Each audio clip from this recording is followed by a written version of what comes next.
Hi everybody, my name is Erica Honshell. I'm going to be talking today about the Pilot Records Database, or the PRD. In this presentation, we're going to be covering what the Pilot Records Database, or PRD system, actually is. Just talk a little bit about that, as well as a brief history on why it was established in the first place. In talking about the PRD history, we have to then talk about the PRIA, the Pilot Records Improvement Act, which we'll discuss a little bit later here, but we'll talk about that history as well. And then we will compare the two, the PRIA versus the PRD, as well as the benefits and challenges of the PRD, and then I'll finish out with some recommendations that I have.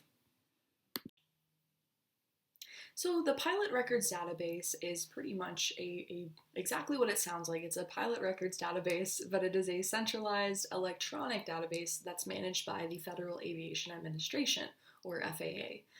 It pretty much gives the aircraft operators and air carriers access to this system in order to background check their pilots, and ensures that all these employers are given the opportunity to check these pilots' backgrounds and actually ensure that they're making an informed decision prior to hiring these pilots. In case somebody has a frequency of failures on check rides or anything that's kind of a red flag in a pilot's history, it enables them to see that in their training and actually make the informed decision like, okay, we may or may not hire this person.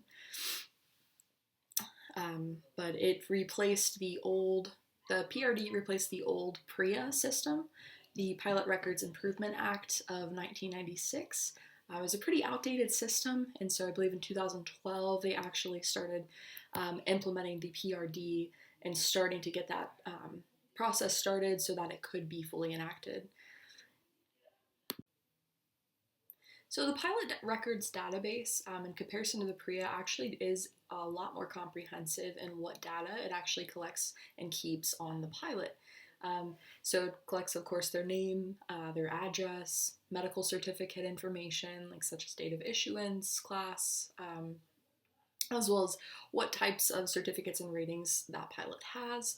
In addition to that, they'll reveal any enforcement history, accident incident history, previous aviation employers, and this makes it a lot easier so that way employers are not having to contact each individual aviation employer. It's just all in one located centralized database for them. And then date of last NDR request, additional records that may be available after the rulemaking is completed. And so again, this is all of the information that it is saying that it collects based on the FAA.gov. So a brief history on the PRD. It was initially enacted and began the process of establishment due to the FAA kind of finding out through these two aircraft accidents, the Colgan Air Flight 3407, as well as Atlas Air Flight 3591. So those two accidents were the most prominent that really stood out to the FAA, and also gave the NTSB a little bit of a push to recommend the FAA to establish a PRD in the first place, because they realized that the PRIA really wasn't cutting it, wasn't as comprehensive, and really didn't force the employers to actually look into the history of their pilots. So that kind of paved the way for the PRD to be established. The flight crew in both of the accidents for Atlas Air as well as Colgan Air were both actually found to be concealing poor performance history, poor training history that actually was not made accessible or easily found by the employers themselves. So Colgan Air and Atlas Air may not have hired these pilots had they actually seen their history. So that's really what gave them the push to get this established and fixed. A little bit about Colgan Air Flight 3407. The accident occurred in 2009, and it was on the final approach into Buffalo, New York. They actually crashed, I believe it was around like 5 nautical miles north of the airport. Unfortunately, they were very close to making that runway, but ultimately what occurred, the captain received a stall warning from the aircraft and actually had a poor response. Had he had the appropriate control inputs made when he responded, they would have easily recovered the aircraft. But unfortunately, because he just poor judgment, poor situational awareness with that, had an incorrect response and caused the aircraft to lose. He lost total control of that aircraft, and they impacted the ground due to that. The NTSB, National Transportation Safety Board, deemed the probable cause to be pilot error, and then inadequate training was followed close behind that as a close second for probable cause. And it was revealed later, after accident investigation by the NTSB, that the captain actually did have 4 disapprovals for certificates and ratings, and that really wasn't known by the employers. Colgan Air really was not informed of that. Additionally, he did have repeated failures in training in critical areas at Colgan Air. So Colgan Air really also was kind of found to not take the initiative to correct him in that training. So I think that had they kept a more thorough record of his training, this accident could have been prevented. Atlas Air Flight 3591 occurred in 2019. It was when the aircraft actually crashed. It was a rapid descent into Trinity Bay, Texas. So the go-around switch was found to be the most likely assumption, at least in the NTSB report, is that the go-around switch was inadvertently activated by the first officer. And then once that go-around switch was activated, the first officer responded inappropriately. Again, it's another instance of the NTSB finding the probable cause to be pilot error. The first officer had full control of that aircraft and ended up just putting that aircraft into a steep rapid descent, and they just manually flew the aircraft into the ground, essentially. The NTSB, worth mentioning here, was a little interesting in their report, but they actually, while this was an accident that kind of pushed for the PRD to be fully established and enacted, could have very well been prevented had the PRD been established sooner, and the NTSB did point this out in their report. Congress set a deadline for the FAA to have the PRD, the electronic database, established by April of 2017, and that was when they established or enacted the FAA Extension, Safety, and Security Act of 2016. And so the fact that that deadline was not met, the FAA still, I guess, needed more time to establish that, but then NTSB did deem a probable cause for the accident to be the FAA's failure to meet that deadline.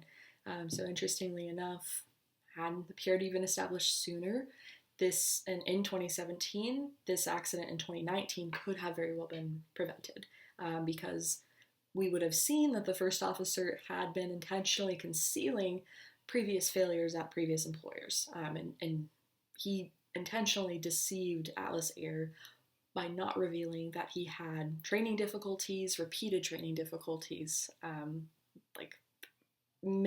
I think it was over 10 or 15 training failures, and there were a lot of people that made commentary about this gentleman, claiming that they did not want to be flying with him in case of an emergency.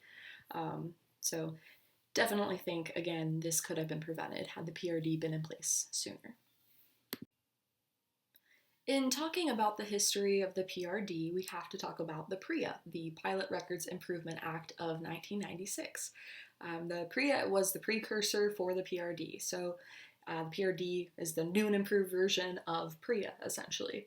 The PREA was established for the exact same reasons that the PRD was established, which, there's same instance there where we talked about those 2 accidents. There was a series of accidents, just back to back over a period of years, where the NTSB was finding that had the employers had background knowledge on these pilots, they either may not have hired them, or they would have at least given the time and attention to these pilots that was needed to correct their poor performance in training, given them the extra training that they needed to be safe and effective pilots. So again, NTSB was already finding back prior to 1996, prior to the PREA being established, they were already finding that it was definitely necessary to have a pilot records system where employers could just have this nice shared place. The only difference here is the PREA is a manual, decentralized database system. So unlike the PRD that's electronic, it was really time consuming and kind of a lengthy, complicated process for employers to actually input this information as well as access it. And there were kind of tended to be some gaps in the history of pilots as well. So that's why it was in need of revision, in need of an update. So as we can see here, the PREA really was not as comprehensive as the PRD currently is. The PREA really didn't collect too much in-depth information as the PRD does now. So it just collected, the basics, the certificates and ratings that the pilot has, their performance, their experience, the drug and alcohol test results, whether they passed or failed, as well as their driving record. The brief background on the Pilot Records Improvement Act. It was established, as I said, in 1996. The reasoning for that was just upon a series of accidents, similar to most regulations and laws. Unfortunately, we learn through trial and error. Essentially, a lot of the FAA regulations and laws that were passed were formulated because of these accidents. We sort of have, in the past, had very reactive learning versus proactive learning, where we're ahead of the game, ahead of these accidents and preventing them from occurring. Unfortunately, we have learned from accidents occurring instead of vice versa. So the series of accidents that was occurring prior to 1996 really pushed the NTSB to recommend to the FAA, you need to have a pilot records database system. As I said, had that been in place, the NTSB was kind of finding that a probable cause was that these employers did not have a full comprehensive picture of these pilots that they were hiring. So that's why the PREA was supposed to be established. In comparing the Pilot Records Improvement Act versus the Pilot Records Database, it's pretty easy to see why the PRD was established in the first place, to improve upon the PREA. The PREA was a manual and decentralized database, whereas the PRD is going to be an electronic and centralized database system where employers just, they only have one place to go. It's all there for them. All of the information that they need on that pilot history is going to be in one place, versus the PREA, they didn't really have that. It was all kind of in various places. They had to really just cherry pick exactly what they wanted to request about that pilot and then receive it. Additionally, it only dated back 5 years for the PREA versus the PRD. It keeps the lifetime of the pilot on file. The FAA is now going to keep those records for the life of the pilot. And additionally, with that, the PREA only required the operators and carriers to put information on pilots on file while they were working for them. However, they didn't require them to actually check the pilot's history prior to hiring them, as the PRD does. The PRD now requires you, it's not an option anymore to collect the pilot's history prior to hiring them. Now, instead, even if these employers are in a pinch and they will just hire whoever, not even judging their background, they are now required to look at their history and assess that. And so with that knowledge, now employers have to hire based on the performance and the history that they see there. Additionally, with that, the PREA had limited record information, as we saw in the previous slides. They really didn't require much data to be kept on those pilots as the PRD does, where we're getting a full comprehensive picture of their history. And they're even including check airmen and other pilot comments, instructor pilot comments in that data. So we did actually just cover, in comparing the PREA versus the PRD, we did touch briefly on the benefits of the PRD. So one of the things that was mentioned is now it is an electronic and centralized database system. So this enables employers to just have everything all in one one place. They don't have to go to each individual employer of a pilot and ask their previous employers, hey, like what's their background here? How did they perform? Now all of that information is just being shared amidst the employers, and they're all able to see that.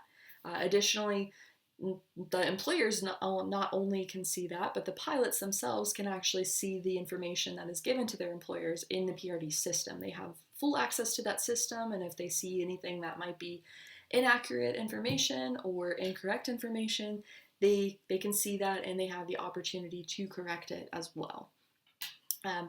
One of the main obvious benefits of the PRD system is that, again, the whole point of the PRD being established is to increase aviation safety by providing a whole comprehensive picture of the pilot's background.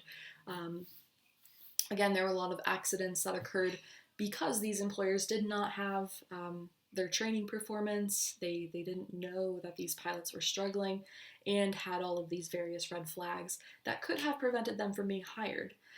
Or otherwise, again, they could intervene and give these pilots a helping hand to maybe ensure that no accidents do come of that.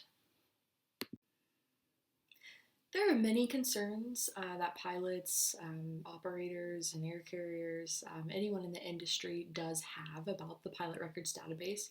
And even prior to its establishment, there were these concerns as well. So 14 CFR Part 111, which is what the PRD operates under, does require the commentary from check airmen to be accessible in the pilot records database. So why this is a problem and why so many are kind of in uproar about this issue is due to, say that there's unflattering comments, they could actually cost pilots future job opportunities. And therefore, this does leave these check pilots and instructors and their employers open to liability. They could be sued for defamation, and they actually did have this issue with the PREA. There was a non-liability in place with the PREA where pilots were actually suing their employers for defamation. They were pretty much saying, you're ruining future job opportunities for me. In this as well, instructors and check pilots could be concerned about ruining a pilot's reputation. Therefore, in these comments, they could just say satisfactory or unsatisfactory instead of giving these more comprehensive comments back to them to actually allow these pilots to get good, comprehensive feedback where they're learning and they're growing from this. So it really does kind of create this environment where now people are just kind of scared to say something and get somebody else in trouble, so now training has become less effective. And that's kind of just my personal take on it there. This training could definitely become less effective in requiring these commentaries in training. So again, it is an online database, so another concern is going to be cybersecurity and privacy. And in the advisory circular that the FAA came out with, they did address this and said that they pretty much put this to rest, saying that they are using proper security measures and cybersecurity to ensure that the privacy of the users and the pilot's history is protected.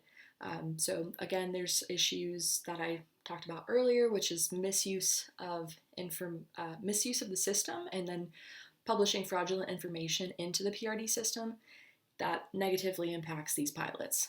So, say that there's a check airman that has a vendetta against this pilot, doesn't want them getting hired. There are things in place, and the FAA did discuss this as well in the notice of proposed rulemaking, and that is published in the Federal Register. They do have a section on this where they say that the pilot actually does exercise the right to combat this and dispute what is published in the PRD to prove, whether this is misinformation or not. In my personal opinion, I'm not too sure that this would actually hold up in court for the pilot to dispute anything. It would be very difficult to prove that, I think. So that is a flaw in the PRD system that I do think needs to be addressed. So that leads me into the next slide here for future recommendations. PRD is such new technology, to the industry that it really just needs to be kind of felt out and tested. We don't really know the long-term effectiveness of it and whether or not it actually succeeds in its goal of increasing aviation safety. So the issues and concerns that we previously talked about on this last slide by the pilots, operators, carriers, just people in the industry in general, they do need to be addressed. I definitely think that there are some flaws in the PRD system that could stand to be further evaluated. All right, well, thank you very much for listening to this presentation on the Pilot Records Database System. I hope that you all learned something new today and hope that you all have a good rest of your semester in pursuit of your master's degree. Thank you.